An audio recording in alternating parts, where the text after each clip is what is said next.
સર્વપ્રથમ તો પાકિસ્તાને જે રીતે 8મી મેની રાત્રે જે ડ્રોનથી હુમલો કર્યો હતો જમ્મુ કાશ્મીર, પંજાબ સાથે સાથે રાજસ્થાનના જૈસલમેરના ઇલાકાઓમાં, તો 50 જેટલા જે ડ્રોન છે તેનાથી એ લોકો હુમલો કર્યો હતો. એ દરેક 50 ડ્રોનને ભારતીય સેનાએ નાશ કરી દીધો છે. ભારતીય સેના જે વાત કરીશું વાયુસેના હતી તેને 50 જેટલા ડ્રોન પણ નાશ કર્યા અને કેટલાક એ લોકોના જે ફાઇટર જેટ પ્લેન હતા એને પણ એ લોકોએ નાશ કરી દીધા છે. સાથે સાથે જ્યારે આપણે જવાબી કાર્યવાહી કરી તો આપણે પણ કરાચીનો જે બંદરગાહ છે, જે આપણી નૌસેના હતી, તે બંદરગાહને સંપૂર્ણપણે નષ્ટ કર્યું છે, તેને તબાહ કર્યું છે. રાવલપિંડીનો જે સ્ટેડિયમ હતું તેને પણ તબાહ કરી દેવામાં આવ્યું છે.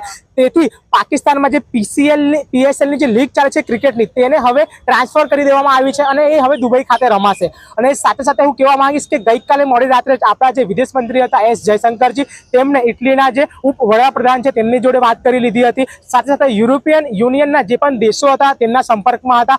અમેરિકાના જે વિદેશ મંત્રી હતા તેમના જોડે એમને વાત કરી હતી અને દરેક જગ્યા ઉપર એક કોમન જ વાત આવી હતી કે આ પાકિસ્તાન સરકાર અને પાકિસ્તાનની જે આર્મી છે, પાકિસ્તાનમાં જે આતંકવાદી સંગઠનો છે તેમને પ્રોત્સાહન આપે છે, તેમનું જે લાલન પોષણ છે તે કરે છે અને આ આતંકવાદી જેટલી પણ ગતિવિધિઓ થાય છે તેને વધારવા માટે પાકિસ્તાનની સરકાર જવાબદાર છે.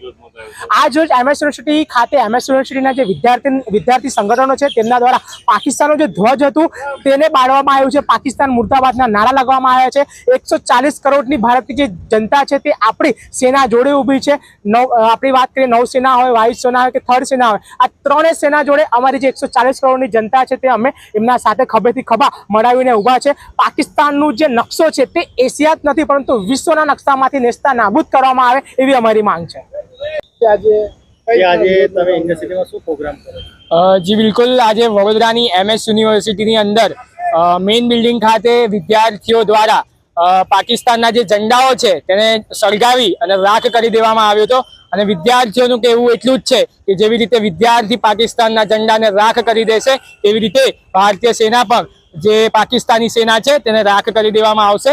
અને જે પાકિસ્તાન દ્વારા જે આ ડરપોક હરકતો જે કરવામાં આવે છે વારે ઘડીએ, ત્યારે હું આપના મીડિયા મિત્રોના માધ્યમથી ખાલી એટલું જ કહેવા માંગીશ પાકિસ્તાનને કે આ નવું ભારત છે, નવું ભારત એ લોહીનો બદલો લોહી દ્વારા જ લેવામાં આવશે અને પાકિસ્તાનને ઘૂંટના બળ પર નીચે બેસાડી દેવામાં આવશે. ત્યારે મને એક પંક્તિ યાદ આવે છે કે પુકારતી પુકારતી પુકારતી માં ભારતી, ખૂન સે તિલક કરો ગોલીઓ સે આરતી. જય ભારત, જય અસ્તુ. ભારત માટે. શું નામ છે આપનું?